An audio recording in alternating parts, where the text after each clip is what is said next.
a meeting of the Nevada Unified School District Board of Trustees. It's August 18th, 2020. A couple more days and school will be starting. Please rise for the Pledge of Allegiance.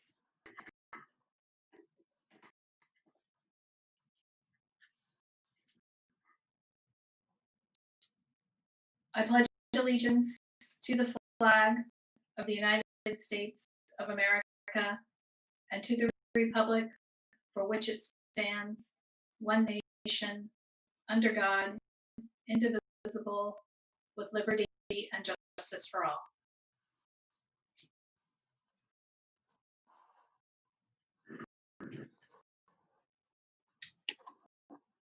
All right, I see everybody pop up. There we go. The board did meet in closed session this evening. We'll have Trustee Aguila report out the closed session items.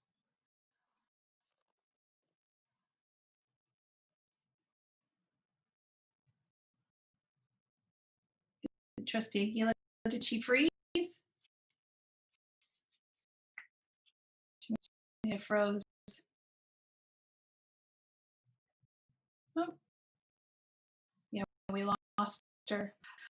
We know what I'll do. I wanted to make an announcement because some of us might get stuck with the rolling blackouts. So we'll wait for her to maybe pop up again, and then I'll just make the announcement. If one of the trustees, or actually two or more trustees, get caught up in the rolling blackouts and you disappear on our screen, what we'll do as a board is just take a quick break and regroup. We're going to try to get into our meeting. The trustee, they can decide if they come down to the district office and set up in a separate room, and they can bring their laptop or their iPad and be able to reconnect. So if you see us taking a break, it's because we're trying to regroup everybody and come back together and continue on with our meeting. So I don't see Trustee Aguila yet. I thought I heard her. We can hear her. We can't see her. I can't see her. She can report out.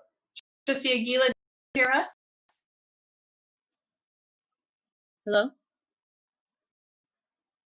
We can hear you, but can you hear us?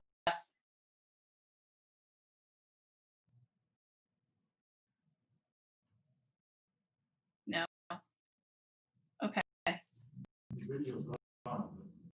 I'm going to report out the closed session. How's that? And we'll see if we can get her to reconnect. Maybe somebody could text her to reconnect. I will. Okay. So the board did meet in closed session. We did meet on 3 items. The first item with respect to every item of business to be discussed in closed session pursuant to Government Code 54956.9, conference with legal counsel, anticipated litigation, one potential case. That was information only. The other item was with conference with our labor negotiator, Jonathan Ferrer, Assistant Superintendent Human Resources, Employees Organization, California School Employees Association, otherwise known as CSEA. That was information only. The last item was conference with labor negotiator Jonathan Ferrer, Assistant Superintendent Human Resources, Employees Organization, Nevada Federation of Teachers, otherwise known as NFT.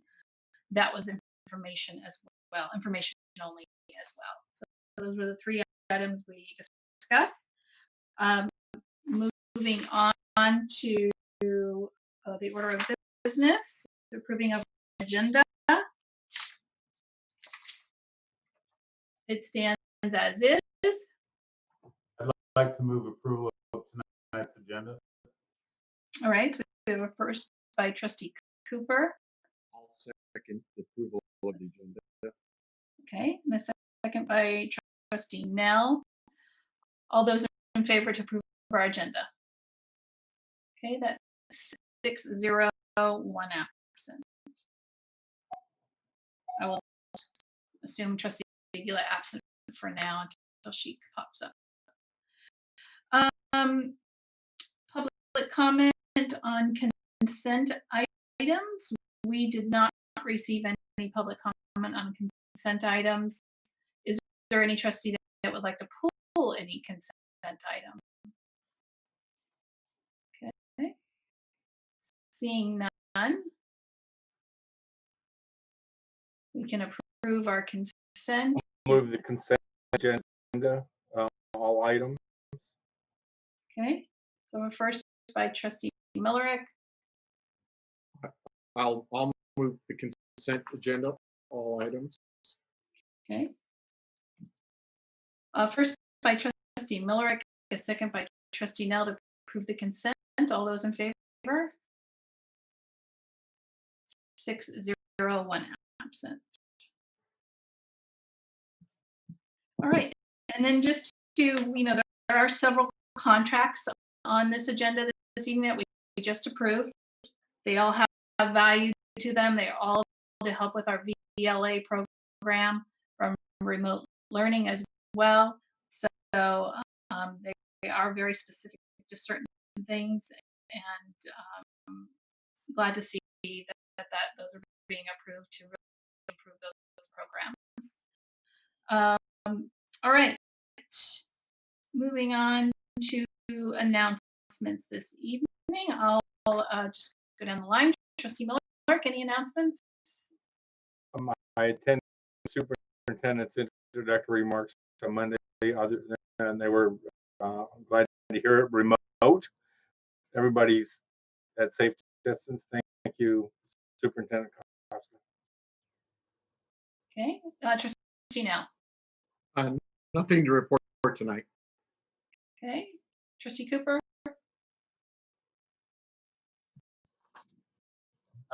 Nothing to report tonight. Thank you. Okay, trustee Gasson. I just had something I wrote because I think there's a lot going on right now, and I ended up going to the beach today because things have just been so crazy, and there's so much angst within our community about the start of school on Thursday.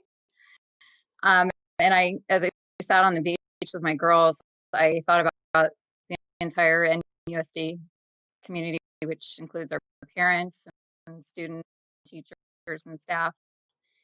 And I know that we're all working so hard, and each of us is having our things to deal with right now. And things are kind of, uncertain. And what I realized was going on for me is that I just felt like I wanted to give everybody a big virtual hug and say that we're all in it together, and that we'll make it through it. We're gonna get through this week and beyond. But it's just a really hard time right now for everybody. Yeah, for sure. Thank you for those comments. Appreciate that. Trustee Mack. I'll just tag on to what Trustee Gasson said, and want to say thank you to everybody involved in getting the MOU for virtual learning worked out. I know it was a long stretch, and it was kind of the last minute. And I want to ask the parents, please be patient as we get everything in place. This is very tight timing. With this agreement in place until this week.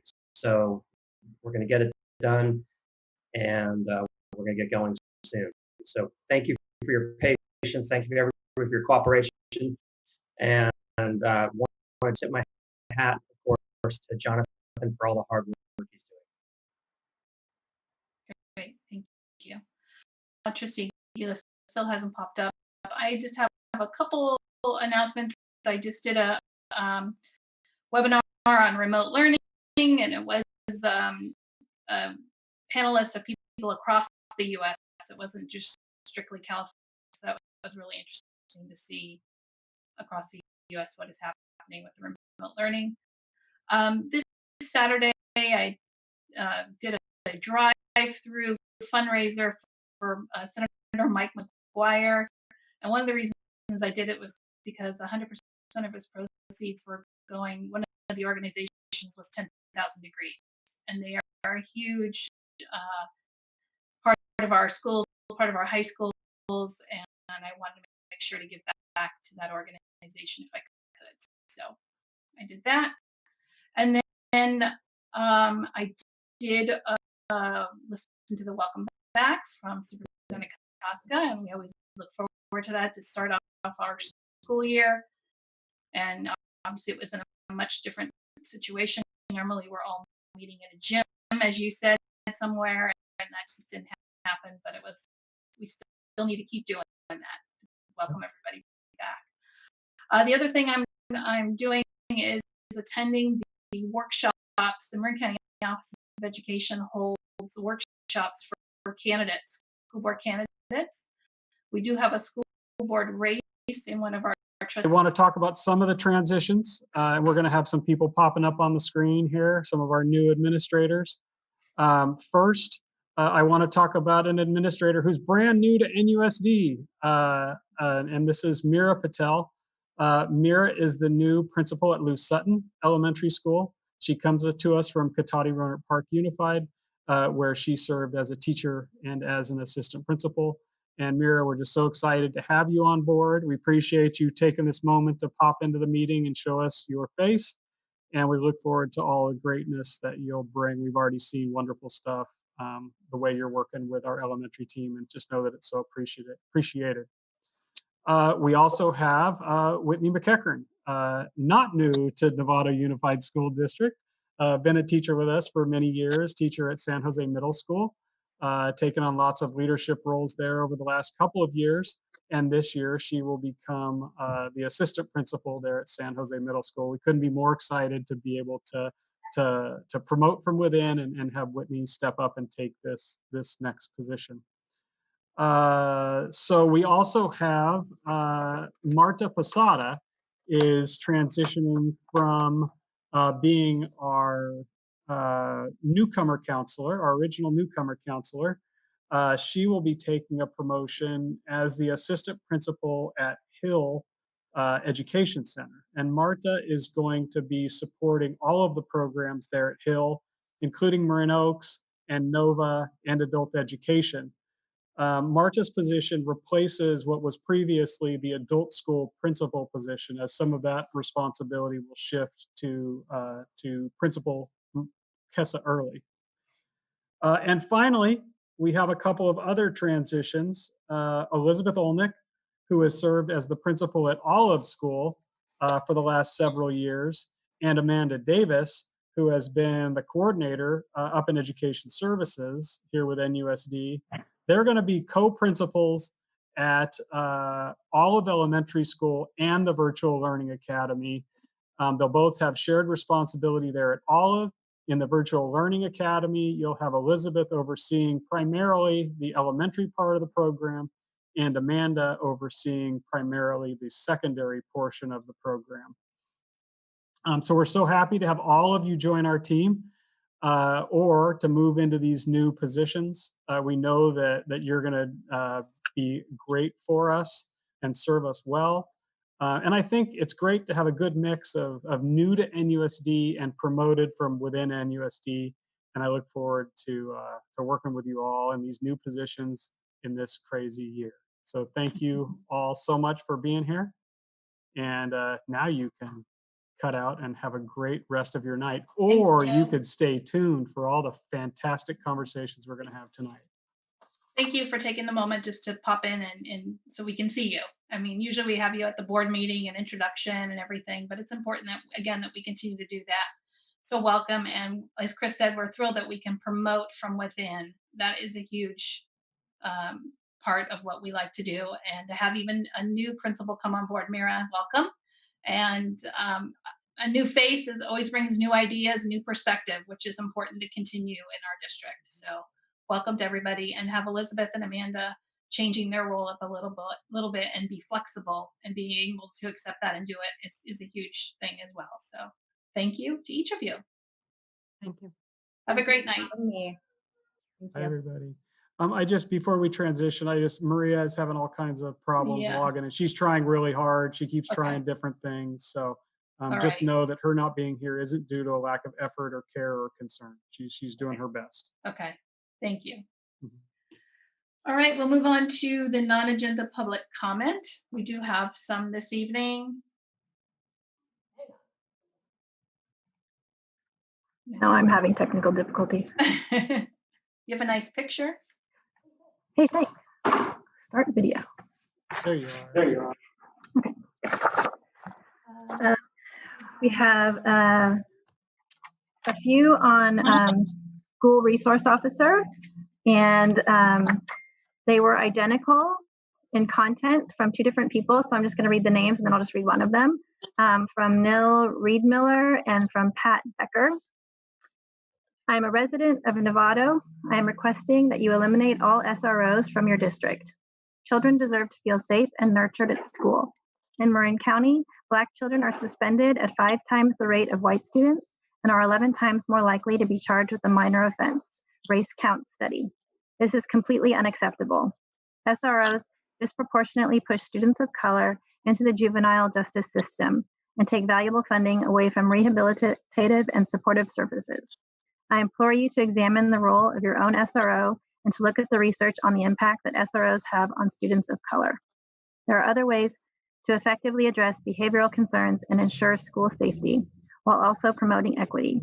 I hope that you will vote to eliminate SROs from your district and instead invest in a social worker or a more robust wellness center for your school.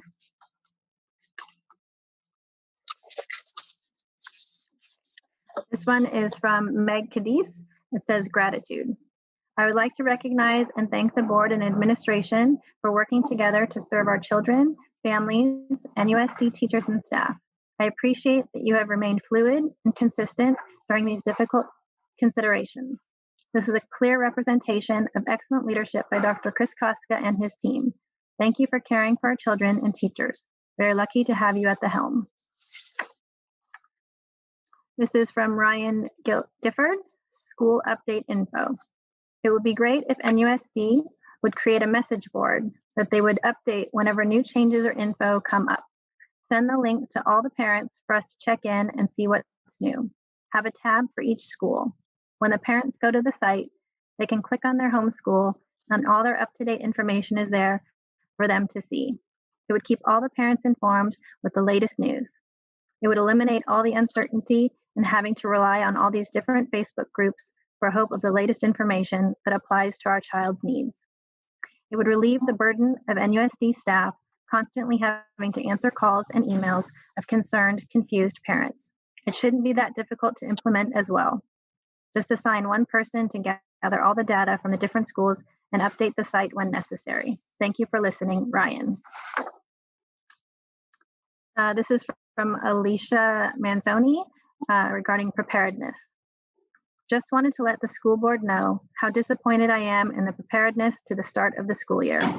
I understand that these are tough times, but let's get a little more prepared. Novato, our students deserve it. No matter the grade, our students deserve the best. I support the public school education and have always paid my school taxes. This is the time I really want to see my money work. Alicia Manzoni. This is from Scott Philly regarding testing all students for COVID prior to return to class. Dear school board, I'm a parent of 2 children at San Marin High School. I and other parents are concerned that we have heard no discussion of testing. I request that the district or the school test all returning students prior to the first day of in-class instruction. I understand that there can be some false negatives and that a student can be infected in the few days between the test and the start of classes. But we have to use every tool we have to mitigate the risk of cross-contamination. Testing is a valuable tool, and parents need to hear what testing will be done. Thank you, Scott Philly. This one is from Gisela Guillen. Subject, concerned about mandatory distance learning. How are high school kids supposed to learn via computer algebra in one semester? Why at this time when learning is suboptimal are you instituting this? This next one is a two-parter from Denise Castellucci regarding school reopening. I am writing to you because I am concerned that classrooms are not going to have proper ventilation for safely reopening. More and more evidence is showing that this virus is airborne. Schools need robust HEPA 13 ventilation with HVAC systems that are able to handle these ventilators. There is evidence that middle school and high school students are just as contagious as adults. We need more outdoor classrooms.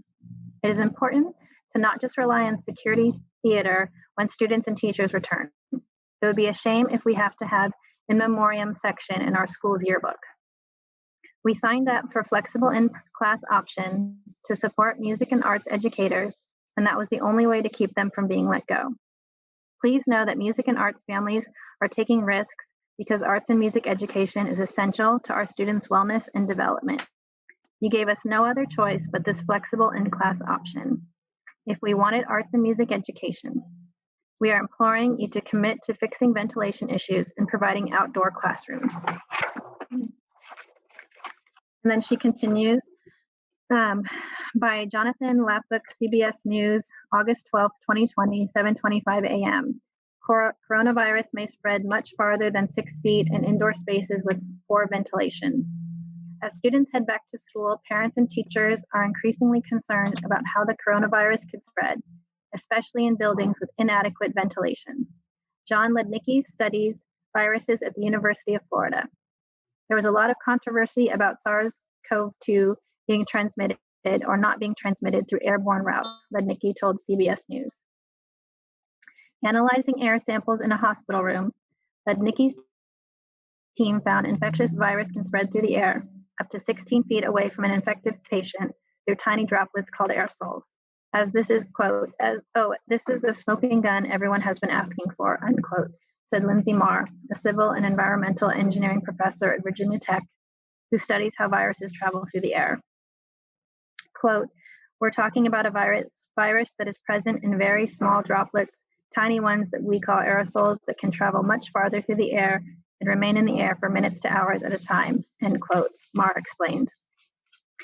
That's important because until recently, attention has mainly focused on respiratory spread of the virus within 6 feet. Aerosols can be produced just by talking. A classroom simulation shows how the spread of the virus is significantly cut down simply by placing ventilation near a teacher.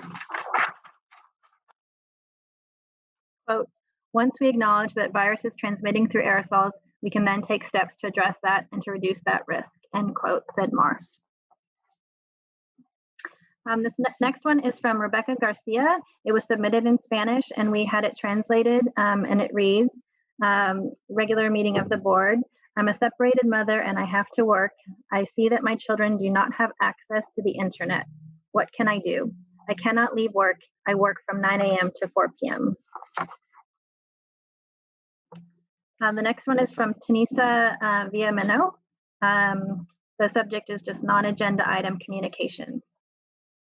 Dear NUSD board, I wrote a couple weeks ago about the desire for more proactive and better communication as we navigate this challenging year ahead. There have been a number of hiccups along the way that I believe everyone should be aware of. I do believe our district is full of well-meaning, hardworking folks. But without shining light on these areas, it's impossible to make improvements. Here is how I found out what is happening for my VLA student. 720, selection for VLA or FIP with the belief we would stay in community with our home school. 723, board meeting with a bold vision of what VLA could be, the largest standalone school in the district. Weeks of no forthcoming communication, only some answering of personal questions, not even formal acknowledgement that my child would be in VLA. 8-7, district-wide update with a note that VLA students will hear from VLA principals directly. 8-9, our original home school starts sending updates that only go to FIP families. 8-11, in response to my email question, VLA principals explain students will attend VLA through their home schools and should hear from their home school principal soon. 8:14. Homeschool principal sends a message that FIP and VLA families explaining the plan for getting teacher assignments and getting the school year started. As of this afternoon, 2 days before school starts, many VLA families are still trying to figure out how to find out what school their child will be at, how they will get materials, really any meaningful piece of information. Although we were told we would remain connected to our home schools regardless of our choice of VLA, many families are being given a clear message that they are no longer a part of their homeschool community. It's inconsistent at best, and it does not build trust and confidence in NUSD. This is an issue you cannot turn away from. Without reliable communication, you cannot build the trust that will be needed to face the many challenges ahead of our district. Kind regards, Tanessa. The next one is from Gina Danford, VLA. Dear NUSD Board, I am writing to express my concerns about the Virtual Learning Academy. We were asked to make a commitment on 7/20 with very little information. Our family committed to the VLA, and we were promised proactive communication based on the board's timeline. To date, we have only received a few vague emails. School starts on Thursday. We have no consistent and clear information on basic issues such as the class schedule. Do VLA kids run on the same schedule as our home school? Are VLA kids in their own school or still considered part of their original home school? How does the VLA interface with our home school? VLA parents have received a multitude of responses with no consistency. I understand this is an exceptionally difficult time, yet I anticipated these basic questions would be sorted out and communicated 2 days before the start of class. We need clarity on these issues ASAP. Best regards, Gina Danford. The next one is from Anna Lindo, GATE and other programs during remote learning. Wondering if programs like GATE and others will be available somehow during distance learning. Thank you. The next one is from Claire Venencia, VLA, lack of support and information. Many of the families and students in VLA have expressed frustration in other venues. There is one more day before school starts, and my three students based at San Marin High School have received no information on their class schedule, textbook, or resources required. There have also been IT snafus where seniors in high school are no longer able to see their transcripts or past coursework and grades, which is unacceptable during college preparation time. Perhaps more resources can be shifted to support VLA during this transition if the current staff can't deliver all required information to the VLA families. And the last one is from Mariah Fisher. Subject is public comment. Good evening, trustees, Superintendent Koska, and all listening this evening. My name is Mariah Fisher. I am a community member, parent, teacher, and the president of Novato Federation of Teachers. Community members have reached out to the trustees to engage in conversation around a safe re-entry with the hope that the community voice would be heard. One board member responded to the request to meet, and the response simply stated that they had already heard from the community. I was stunned to hear that our elected officials serving the community on the school board were not available for conversations around reopening schools during one of the most challenging times in education history. I want to acknowledge the mayor and other elected city officials responded, and they had rich and healthy conversations via Zoom. I know that in order to get through this year, we are going to have to work together. We are going to have to support each other and come together around the priority of moving our students forward in a safe, supportive, and challenging way. Because NFT and NUSD could not come to an agreement around what quote unquote safe looks like, our agreement is only for the distance learning portion of the school year. To teachers, safe looks the same in Novato as it does in the rest of Marin. What does it look like to you? Do Novato students and staff deserve less than the other districts in Marin? Did you know we are the only district that was not able to get 5 to 6 feet of physical distance? It is in the re-entry plan shared with the community, but NUSD would not agree to it in our contract. Our teachers agreed to a contract for the distance learning portion of the year that shows our commitment to our students and our sites. We have agreed to do more for less. More classes, more students, more responsibility, more time, more meetings, more administrators, more training, more expectations from parents and administration, and a lot more pressure. And we said yes. 90% of NFT members who voted agreed to this MOU because we understand wholeheartedly that we all need to do more to get all of us through this year. With all of this being said, I put it out publicly that we have teachers and parents that would like to meet with you one-on-one and engage in conversations with you around these trying times and how best for us to get through them. I hope you'll respond to their emails or reach out to me so I can connect you to them. Thank you. Debbie, if I could. Okay. I'm surprised, and it's great to hear that NFT is supportive of language that would set physical distancing requirements at 5 to 6 feet between students in our classroom settings. We look forward to getting back to the table and having productive negotiations when we resume that process. So thank you for sharing that, Marin. All right, that concludes our non-agenda public comment. We'll move on to our discussion action items. The first item is 12A. This is the approve revisions made to the 2020-2021 combined general fund budget, otherwise known as the 45-day revision. And I see Yancy getting ready. Absolutely. Chris, could I share my screen?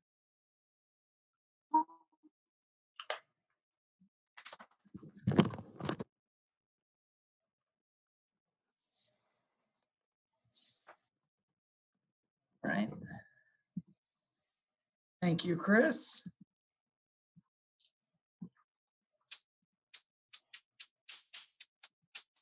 All right, can everybody see that? Yes. All right, great. All right, so first to go over what a 45-day budget revision is. State Ed Code requires when there is a material change affected by the adoption of the state budget, that school districts are required to formally revise their budget within 45 days of that adopted budget. As you know, we've had several presentations throughout April, May, June, into July around the budget situation. So as you know, there was finally an agreement between the legislature and the governor at the end of June, and the budget was signed on June 29th. And so this is the first, this is the 45-day timeline that we would move into that. We're in a unique situation this year. Usually when we have a 45-day revision, the board hasn't heard anything formal on the budget since the budget adoption in June. We have had several meetings since then. So a lot of the information that I'm going to give tonight will not be new to the board, but maybe new to some of the people following online. So that's good. Lastly, the situation is not significantly changed since the June 30th board meeting where we discussed the impacts of the adopted state budget and the board approved the 2020-2021 budget balancing plan. All right, just to focus on the two columns, NUSD's budget was based on the governor's May revision. That's the second column in this budget comparison, governor's May budget. The 45-day budget is based on the final budget agreement, which was approved on the 29th, signed on the 29th of June by the governor. So a couple of key areas. The first is the per student funding given by the state, or local control funding formula, LCFF. The governor's May revision requested or projected a 10% reduction to that per student funding, or about $7 million impact to NUSD. The final budget agreement only had about $1.5 million decrease in it. It also included federal learning loss grants. The governor's May revision had some learning loss funding, but a lot of it would not have been, NUSD would not have been eligible to receive. In the final budget agreement, the district did receive some significant learning loss, and I'll get into that in some more detail as we move forward. The other big piece of the final budget agreement was that even though certificated and classified layoff periods were triggered due to the reductions in the budget, the legislature and the governor disallowed it under the final budget agreement. So gave the districts less ability to make layoffs, even though there was reduction in funding. Just to go into some detail on the funding, the LCFF increase from the adopted budget is about 5.15 million. But just to clarify, this was after there was a $7 million reduction proposed in the governor's May revision and included in NUSD's adopted budget. So still overall from January, we were still down close to about $2 million, a little less than $2 million. The one thing that did definitely change is the Federal CARES Act funding to address learning loss. We're going to receive about $4 million in that learning loss funding, and I'll go into the detail of what things this will address in a couple minutes here. One thing, and I'll get into some of the ways that they were able to not have that full 10% or $7 million reduction, is that the state is enacting major cash flow deferrals. 25% of the district's per student funding from the state will be deferred out of 2020-21 into 2021-2022. This will cause pretty major cash flow issues in the district, and we'll go into some of the opportunities in the next couple of months to deal with that, including tax anticipation notes, TANs, and tax and revenue anticipation notes, TRANs. We talked about the restrictions on layoffs. The one thing that I do want to be clear, and we talked about it on June 30th, but I continue to need to stress, is that this budget used up pretty much all of the tricks up the state's sleeve. They spent down a huge chunk of their reserve to do this. They had major cash flow deferrals. They took loans from other funds, which was great for 2020, 2021, but it basically gives the state almost no tricks to use in the 2021, 2022 year, which the LAO, the Legislative Analyst Office, as well as School Services of California and myself still see huge amounts of uncertainty given where we are in the economy and the COVID numbers as we move forward. As you see, we've got the changes in the budget. Those include the LCFF sources offset by the additional LCAP expenditures. So that's a $5.15 million change. And then you see the federal revenue coming in and those expenditures there. You can note that they went from about an $8 million deficit, and the change to the state budget will reduce that budget deficit by a little over $5 million. I talked about on June 30th that the board approved the budget balancing plan. So just a little reconciliation of where we were in mid-June when we approved the district's budget. We were just under an $8 million budget deficit. The adopted state budget helped the district to the tune of about $5.15 million. The budget balancing plan of another $2.4 million, which brings it down to essentially a balanced budget. But I still want to note that staff, especially in the business office, is doing everything we can to get it down completely to a balanced budget for 2020, 2021. And just like I said before, the state has used up pretty much all of its tricks up its sleeves for 2021, 2022. So we're going to need to be in the best position possible moving into that to limit the impact of potential reductions at the state level. I noted those learning loss mitigation funds and what they were going to be used for. We'll be getting significantly more information in September when Ed Services will bring you an updated learning loss plan. But I wanted to go over some of the real additional needs and how learning loss mitigation funds are going to support that. Remote curriculum and remote learning professional development.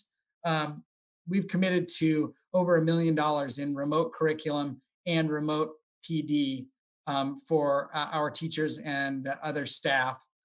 At the TK to 2 level, we had been 1-to-1, 3 through 12 in this district, thanks to the generosity of the community for Measure G. But for 2020, 2021, the district is going 1-to-1 K-12.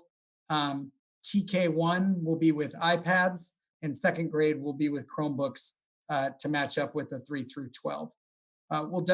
We're also increasing custodial support at sites to ensure that every classroom is disinfected daily. We've invested significantly in personal protective equipment, including sanitizers, masks, gloves, thermometers, barriers, plexiglass barriers, student barriers. So a ton in personal protective equipment. Remote learning is hardest on our students with the most needs, and really that's focused in special education and some other areas. But we're definitely going to have some significant additional costs in those areas and around transportation, as the rules for transporting special education students have changed significantly with much less capacity on each bus. We currently run 20 bus routes each year for special education transportation. And our expectation based on the draft regulations in Marin County are that we'd be no more than about 60% at capacity of those buses.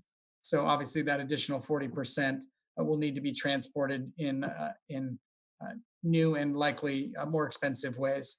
We also have additional costs related to the Virtual Learning Academy, as well as repurposing positions. We talked about this on the June 30th, that given the layoff provisions and the disallowment of layoffs during this time, we're having to repurpose certain positions that can't fulfill their positions in the same way that they've done in the past.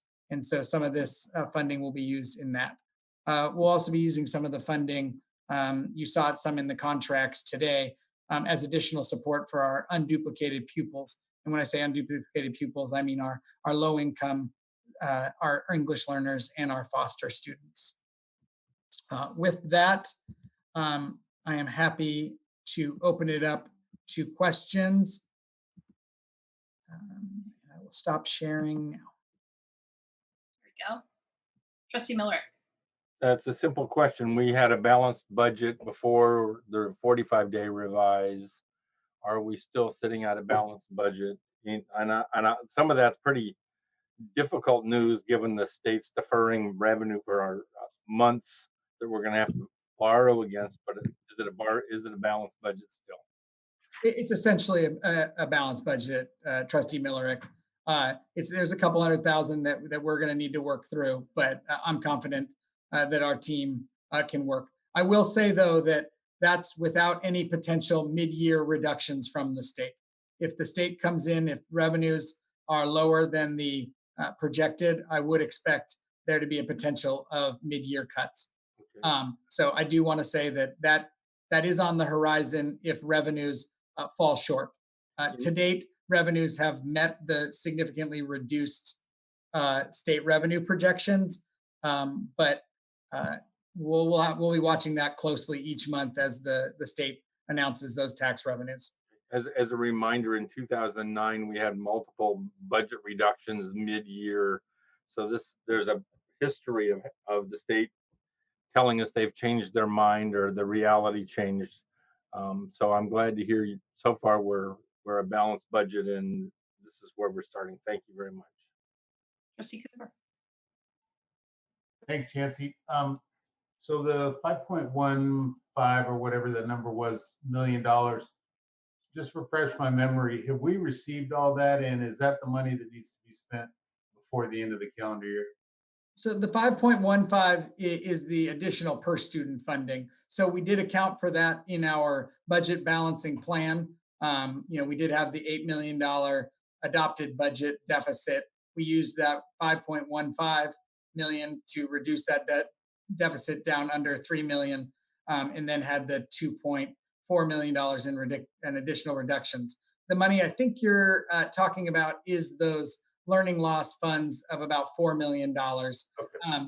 A majority of that, about 90+%, does have to be spent by December 30th of 2020. And you'll be getting a detail of that spending in September as the required learning loss plan is brought to the board and approved. And to be clear, we're going to do obviously everything we can to ensure that we're spending that money in accordance with the federal regulations. But we will bring you a reconciliation of how that's being spent. And really, some of those might be spent to offset current costs in order so that we can still provide those services all year long, Tom. And so we might provide, fund some positions or fund some of those repurposed positions out of that learning loss funds in order to ensure that we can still provide that special education transportation, those additional VLA, all of that year round. Right. Okay. And one more question then. There is a possibility, this is hypothetical, of course, but confirm if this is correct, that there's a possibility that we could have a total revised budget again from the state this year before the end of the year. Who knows when? But that's very maybe likely, right? Yeah, I think that that as we track these expenditures at the state level, I think they're on a razor's edge as they've used almost every trick up their sleeve, that if their revenues are going below projections, they're going to have to reduce expenditures. But like I said, we're happy to see the first couple of months of the revised projections that we have met those. But as we are, I think, slower to come out of this, the COVID shelter in place orders, that as we get farther and farther in the year, it'll be tougher for them to project where the revenues are going to be. So I think it's definitely more to come as we watch those revenues come in. We just have to remain vigilant, and I know you are. Thank you. Anybody else? Trustee Miller? So there's just one thing I want to make a point. We are watching nationally as the economy, the stock market particularly, has climbed back up from its very difficult times. The stock market is a summary of the top 100 or 500 corporations, the largest corporations of America, banks and IBM and large corporations that have managed to weather the circumstances in terms of stock price pretty well. But that's the top 1,000 corporations of this country. If you look at Main Street, I have friends who run restaurants and the restaurants are closed, or they cut hair and they haven't been able to provide services to any of their customers for months since March 15th. They're middle America, Main Street America is in very, very, very painful times. There's people who are going to lose their house, their food starved. The good thing about Novato is in the food area, we've been able to provide food for students over the summer when they couldn't find food any other way. So as a public employee for this year, the state is planning to borrow money for the last 2 months of the year to put money into the schools. That they're asking us, the school district, to borrow money from the county to cover those last 2 months, trans and other tools. But as the Yancey has said, our CFO, they're pulling out all the financial tricks to make this work, because in the Main Street economy, this state is in a world of hurt. This country is in a world of hurt. Next year, those opportunities are not going to be there. So we need to be extremely conservative now and be ready and be thankful for the fact that the state found the money to be able to do it, that we're able to borrow the money to be able to do it, that parents are finding the time to buy an extra iPad at home or some solution at home, that they're able to get internet connectivity. Either we supported it through the school or the parents moved, that they're able to do some parent education at home, because we know that the teacher teaching remotely, as hard as they work, it's not the same as being face to face. Everybody is getting less than they got last year. The teachers getting less, the students getting less, the community's getting less. This is a very, very hard time, and financially the district's getting less. This is a time for us to kind of all remember we're in this together. We have to do the things that we have to do, but be as conservative as we can on every one of those fronts and give each other grace when we fall a little bit short. Help the kid that needs a little extra help. Help the mom or the dad who is maybe having some difficulty in understanding a concept that their kid needs to understand and they need some help. This is tough times, and the measure that we're looking at here, the fiscal measure, is the place where it all comes together. And the CFO has just said the state is stretched as far as they possibly can. Here we are 2 months into this. We balanced the budget this far, but we have another 10 months to go before the year is over. So be ready for some hard times. Be ready to take a deep breath and give everybody the grace to be able to do the very best they can, and know that there'll be kids who aren't playing sports. There'll be kids who aren't getting scholarships, or kids who aren't going to go off to college. And it's just going to be a really hard time. And I'm here to do my part, and I think everybody else in this room is here to do their part. And I'm asking everybody in the community to step up and understand it's just, if everybody does the very best they can, people will still not get what they need. It won't be as much as they got last year. It's just going to be hard times. Thank you very much. There you go. Debbie, thanks. Did I see your? Yes, sorry, I was on mute there for a second. Really quick, thank you, Ross. I totally agree and appreciate you reminding us of the severity and how close we are to the razor's edge here. And Yancey, totally appreciate the how you're saying that the state has used up all of its tricks, and so here we are. So, you know, if this slips anymore, we have some serious issues, and we're right back to where we were 2-3 months ago when it was looking really, really bad. So with that in mind, we all have to be very cautious, very conservative in what we're doing. That said, I'm going to put a little political plug out there. Vote for Prop 15, folks. And Yancey, to that end, if you could please. Oh, there's some sound there. Sorry. Yancey, if you could please, is it possible to summarize what that proposition could do for us? Or is it just really too early to tell? Sorry, my video has been cut off, so I can still talk though. Okay. So that proposition, you're talking about schools and community first, Craig? Right. Yeah. Yeah. So that is what is known as the split roll, and would change how the property taxes on commercial buildings would be done at a fair value instead of a historical value. As we all know that when you buy your house, it goes up little bit each year, but then when you sell the house, it gets up to the fair value. Well, commercial properties, because of how they're, how a lot of times how they're owned, they can change ownerships without actually legally changing hands at the level where you would reassess the property.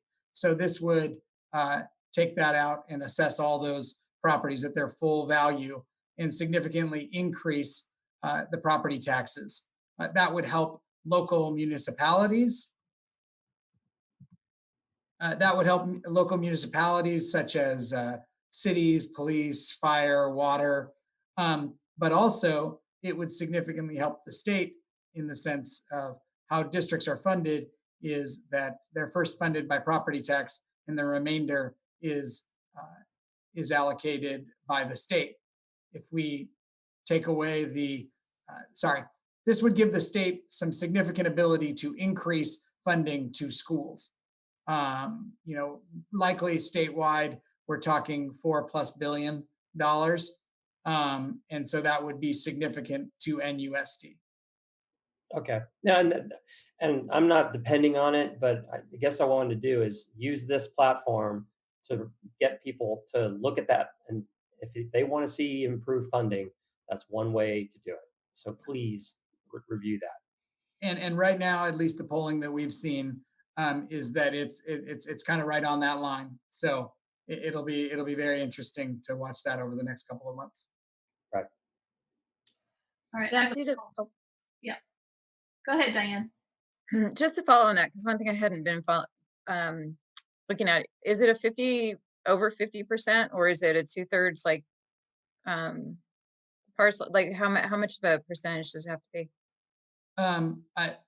It's my understanding that it is a change to the state constitution, which only requires the 50% change. Okay, thank you. Okay, I have a couple questions. The budget stabilization plan that we approved in June 30th, where are we with the furlough, the concessions for furloughs with our labor partners?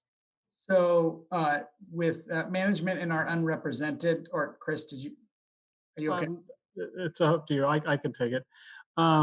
So as you know, with management and unrepresented, they have taken 3 furlough days.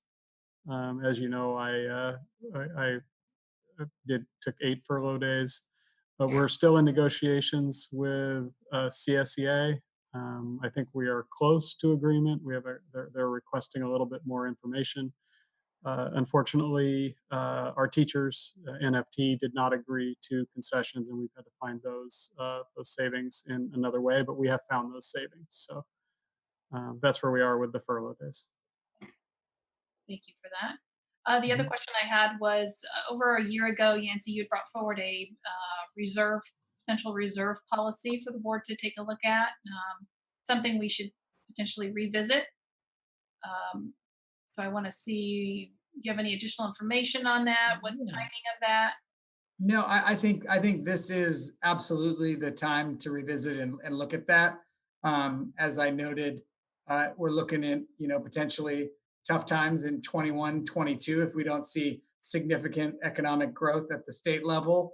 And so I think it would be good to have a strong reserve policy that not only, sets a level of reserve that this board believes is right for the district and the community, but how to build it, when to potentially use some of that reserve, and then how we rebuild it to the level.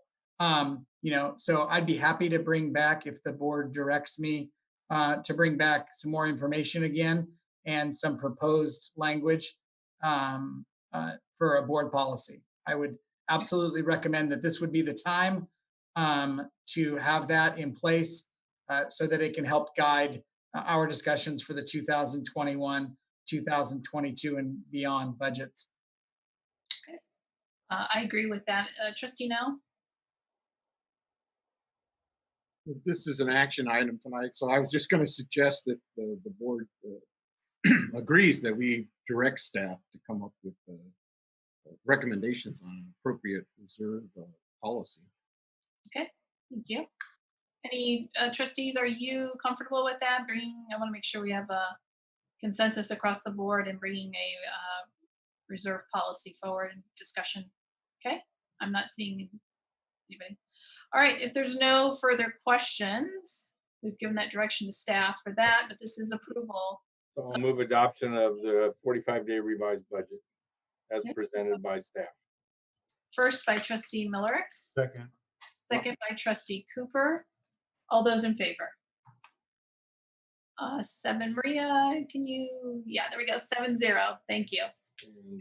Does Debbie, does Yancy need a timeline for this reserve? Or Yancy, do you want to give us a timeline when you think you'd bring something like that back? I think we can go back and executive cabinet can discuss and come back with a recommended timeline with the board if that's That's fine.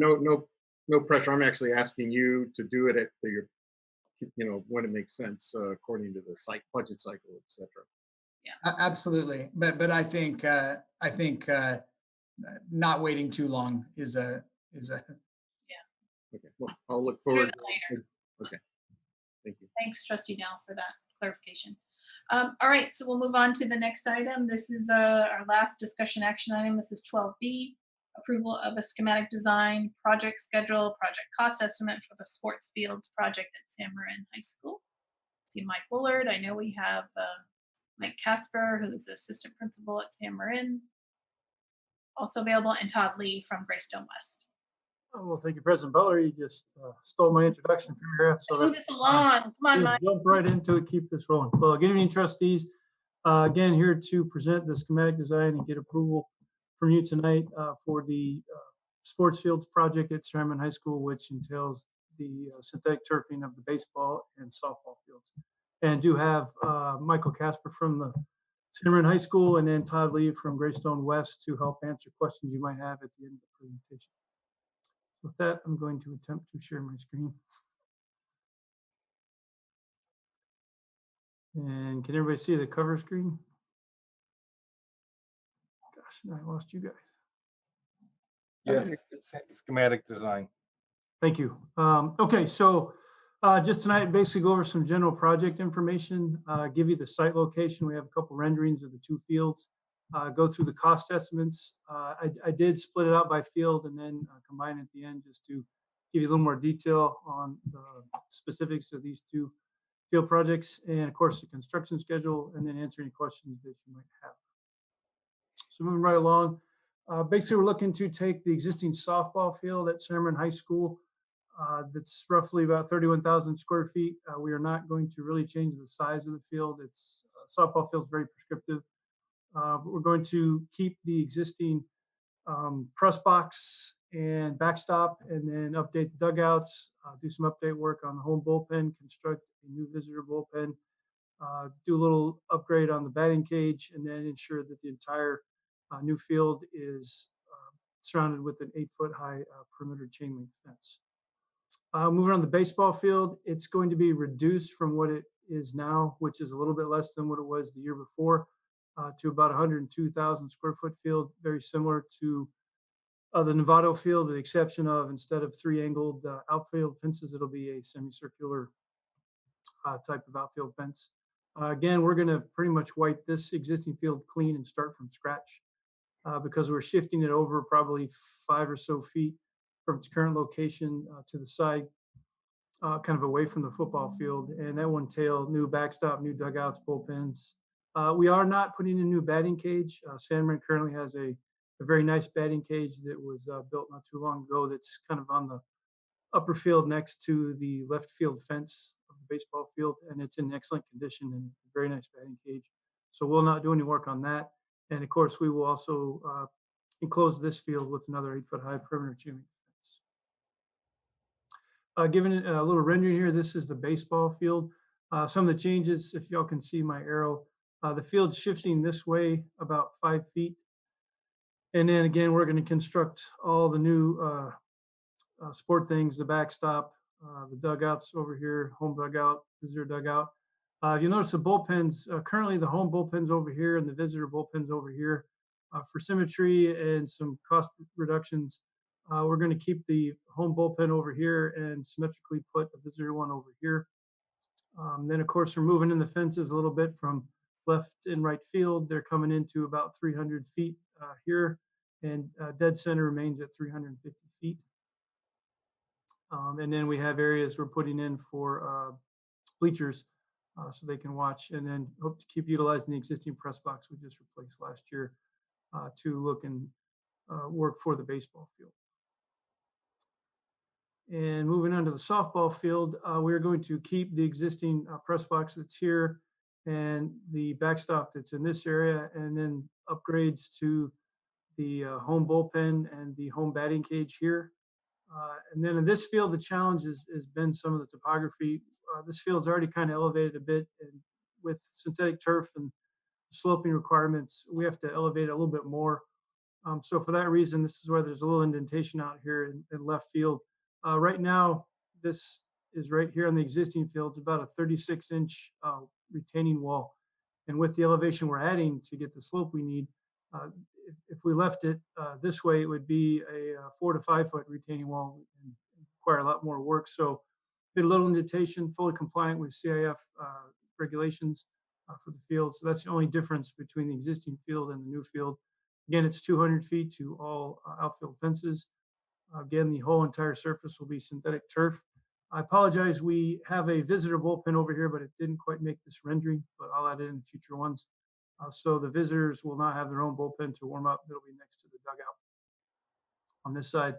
And of course, we'll make sure everything's accessible. And right now, this fence is wide open, and that's been a challenge for the school site. So again, with this new field, we will completely enclose the site outside of the backstops with a 8-foot perimeter chain link fence. Moving into the cost estimates for the baseball field, I would like to point out we did keep a 5% design contingency and a 10% construction contingency in this project, which is indicative of kind of what we experienced at the project at Novato, just in case we run into some unknown water issues in the soil. We have seen some indications there might be some of those challenges at both of these sites, so we left those in both estimates. The standard fees percentages based on the construction cost, and also wanted to highlight the survey costs. For this baseball field, we needed to redo the existing field. I also like to point out, I'm sorry, we had to survey the existing field, which we haven't done before. Down here, we have a phase 1 restart cost of $30,000. If you'll remember back at the beginning of the bond, we had the 2 synthetic turf practice fields at each high school site. And at San Marin, we went ahead and did a little bit of initial design and some survey work on the upper ball field. So that's what that cost is. A lot of survey work. We did some sampling, some other minor things started. And then once the board decided to delay this project and it's morphed into its current scope of work, we sort of shifted what we were doing before and moved to two existing field locations. So we just call that the restart cost. That's money we've invested. The good news is we know exactly what's going on that upper field. Should anything happen in the future, it's completely surveyed and we have all that data that we will retain in our records. And then just standard miscellaneous expenses and the DSA fees. So all said and done, it's just a shade under $4 million for the baseball field. Moving on to the softball field, same kind of thing. We kept the 5% design contingency and 10% construction contingency. The standard cost, again, the $15,000. We needed to survey the softball field, and that's when we discovered some of the grading challenges that are out there. It's a little more sloped than people think. Built a little more on the hill than we first anticipated. And then the standard fees, and again, the 10,000 miscellaneous to help cover some of those costs. All said and done, it's about 2.25 million for the softball field. And then when you combine the two budgets, you get a little under 6.2 million. At this point, it's about a $55,000 difference from the budget that you approved at the August 4th meeting of 6.25 million. At this point, staff recommends we keep that upper limit budget of 6.25 million in case we run into anything. And at the end, if we have extra money left over in our contingencies, obviously we can put it back into the program contingency or as other projects as the board sees fit. So with that, the schedule, we have worked with the school site and presented the renderings to them and talked through the interesting part. If the board approves schematic design tonight, we will get started continuing into the design and get it to DSA, and hopefully get it out of DSA near middle of May. And we'd like to start construction at the end of May. And if you'll remember, the CIF has put out the adjusted sports schedule that has baseball and softball currently extended, I think, through the end of June, which includes the postseason. I know San Marin has been involved in postseason in both sports for the last few years. We have talked with the site, and working with baseball team was okay with end of May construction start. If they had postseason, they will look at optional fields. We currently have, we could probably work with the other high school to get use of that field. There's some other options that we pursue as well. The softball side of the house, the school requested if we could delay that a couple weeks. And talking with Greystone West and Todd Lee there, I think we have a couple weeks where we could start the baseball field construction. And then once they get done with that massive earthwork, we can then move down to softball, which will allow the softball team time to go ahead and get some of the postseason, which they usually host at home, out of the way to accommodate that. And then we can go ahead and get the field going. The main reason we're starting kind of early this year is our hard lessons learned from Nevada High School project was, granted, we got it out of DSA a little bit later, but we got into the rainy season and it caused us a lot of weather delays and pushed a 6-month project into a 12-month project. We definitely don't want to repeat that here. Want to make sure both of these fields are ready around November, December timeframe so that the schools can utilize little winter workouts and get ready for the normal start of season if we ever get back to a normal sports season. So then the project would end again right at the beginning of October, and we turn that back over to the school site. So that said, I'd like to open up to any questions, and again have the assistant principal Michael Casper and then Todd Lee if you have any detailed questions on some of the construction methods. Okay. Trustee Miller? You're muted. Oh, let me. No, I'm good. I'm just trying to get this to work. A couple of questions. Last time we had this conversation, we concluded that we could not afford to do the upper soccer pitch field practice field. And at that time, you did not have an estimate of what that would cost. And I asked if we could come up with a number. So for future planning, we know how far short we've fallen on the San Marin campus. And you said the sloping was difficult. Have you been able to develop the estimates for planning purposes for what it would take to finish that upper field? I think I'm going to ask Todd to help me out for a second. Trustee Millick, I believe if we put in a standard lacrosse soccer field in the upper field, as you mentioned, there is a 9-foot elevation difference between one end to the other, which would require a lot of extra cut and fill. But Todd, I know we've talked about it roughly. We don't have a detailed cost estimate in hand yet, but Todd, I think we were around the $3 million mark. I would say 3.5 to 4 based on the topography. Okay. So to put a full field in there and have, if we'd done the same field at San Marin that we did at Novato High School, that additional field would have been a $4 million field. Is that, or is just the grading $4 million? I'm a little confused. Oh, yeah. Sorry, that was the total project cost for it. And so normally a standard soccer pitch or soccer lacrosse field runs about $2.6 to $3 million. Your big cost increases are due to the topography and the drainage of the existing fields. You're literally moving, I believe on that field, I ran numbers earlier on, but it's like 6,000 cubic yards of dirt to level that field. Right. So I understand there's extra cost. So the number you said is it would have been how much million? How many million? I would use a preliminary budget of, let's say, 3.75 million. So say hit 4 since I'm 4 million. So Yeah. is that about what the Novato High pitch cost? Novato's would have been considerably less. We're probably moving half the dirt at Novato that we have to move at San Marin. Okay. Okay. So we're not considering that now because we're just out of money, but I wanted to get a measure as we talk to the community what the overrun was and what we gave away in order to get this much done. So that's the first question. Thank you, Todd, for that response.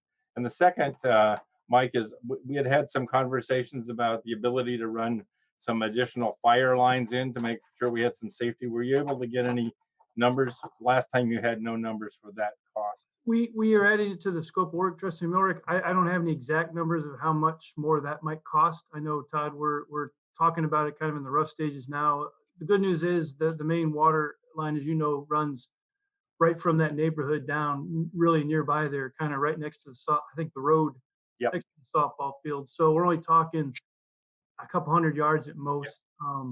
I'd say, Todd, again, if you could back me up, if you want a rough number now, probably $150,000 to $200,000 to add a fire line and a hydrant out to the Sonic shed out there at the end of the road.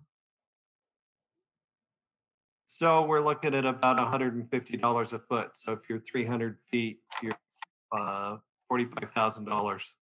Okay, so Okay. Those are the numbers I was looking for. Thank you very much, gentlemen. thanks, Todd. Trustee Gasson. So Mike, thanks for answering some of the questions I had sent to you in advance. I think one of them, if I understood correctly,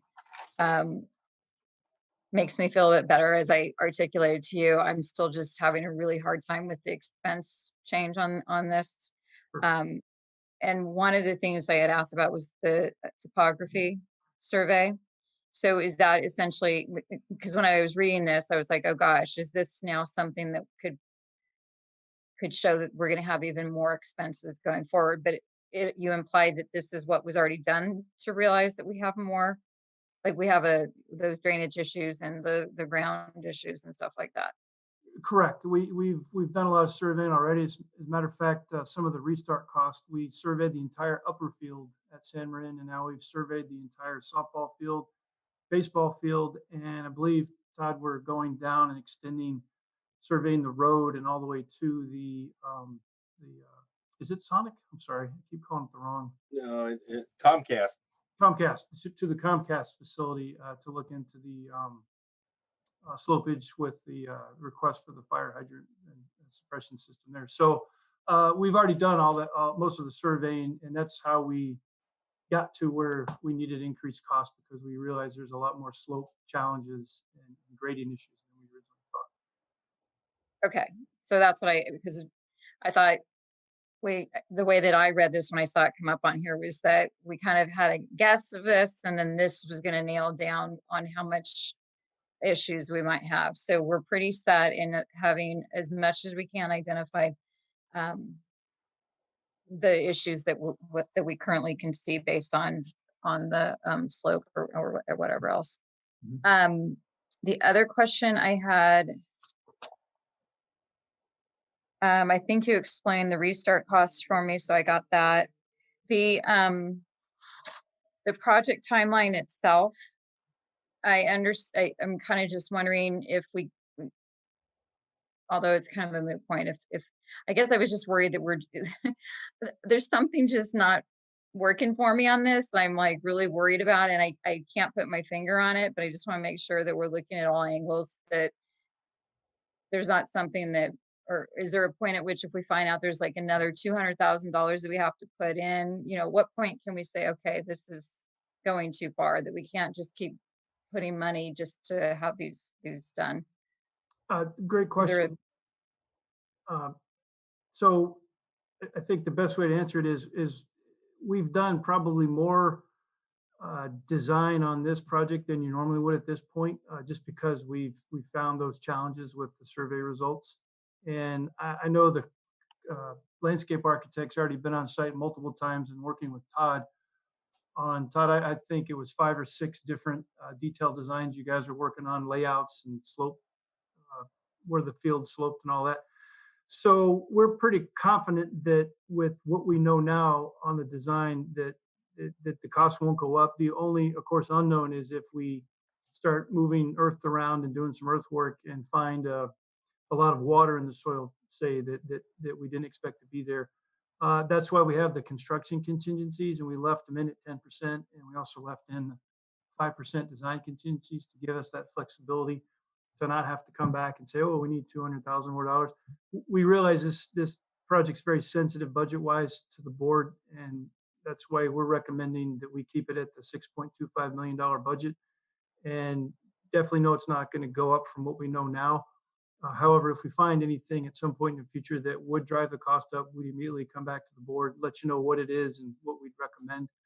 And I guess to give you another answer, you can obviously stop a project at any point you want.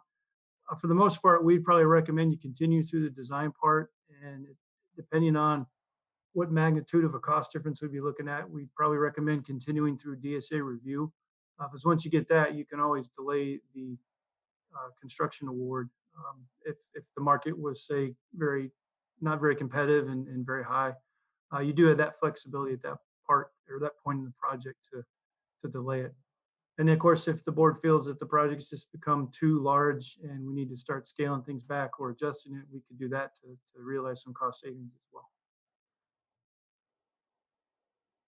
Okay, and I guess the last thing I realized, maybe I mean, I know and understand the community, San Marin High School community's desire and the importance of these two fields, but I realized I kind of wondered if we missed a step maybe in reaching out to the community to make sure that that additional $2 million is how the school site, I know you have Mike Casper on here, but I realized that, that's a huge, is that how they want this money spent that we've given?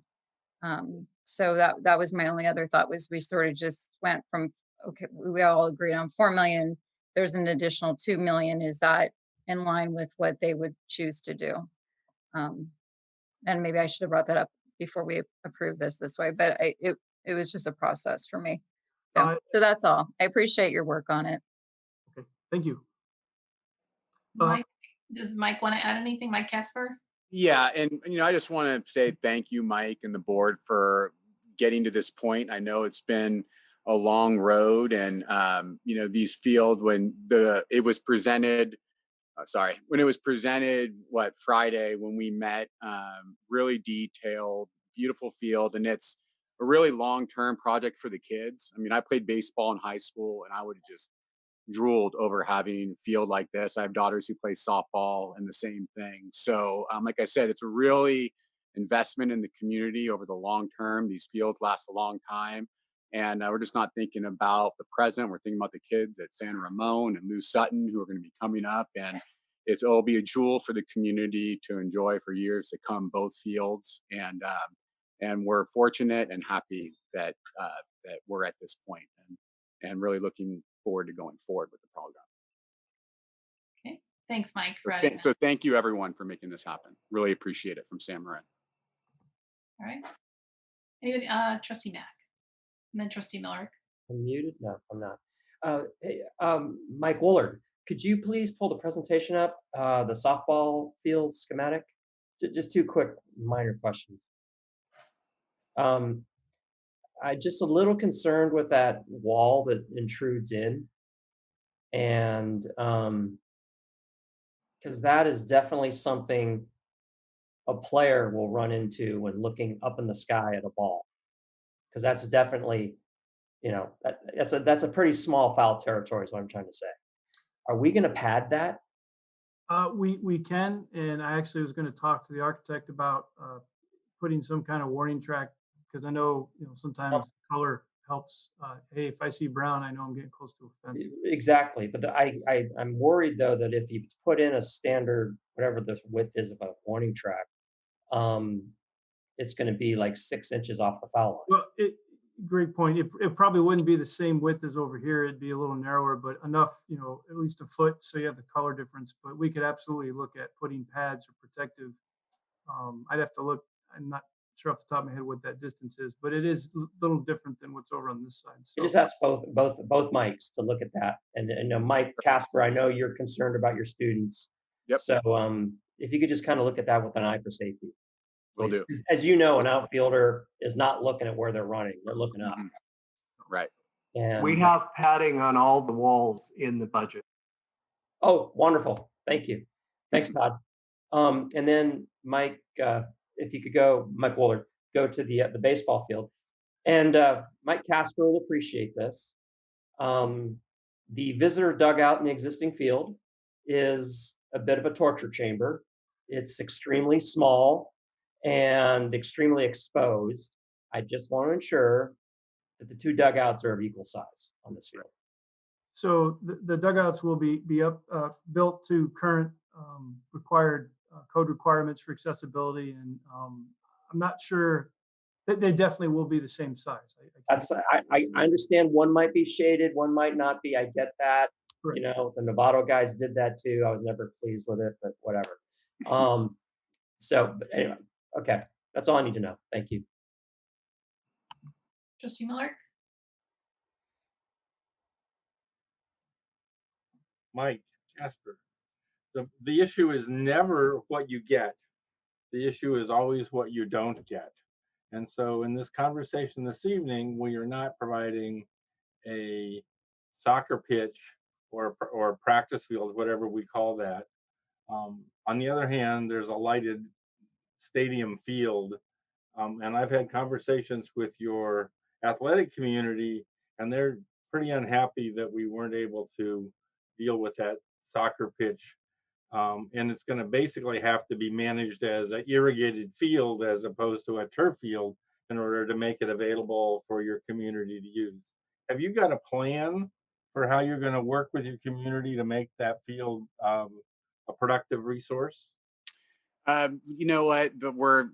We've really been focused on the softball field and a baseball field. There hasn't been, our parent community is pretty unbelievable when it comes to rallying behind and helping us out with the fields and making that usable. I walked it up there today, and there's backstops. There's a lot of room for sleds, for football, for practice fields, and there's no real formal plan what we're going to do with all that up there right now, but it's definitely on our radar, and we want to utilize it best we can. I mean, I walked the JV baseball field today, and there needs to be some work there too. And we're looking out for all kids right now.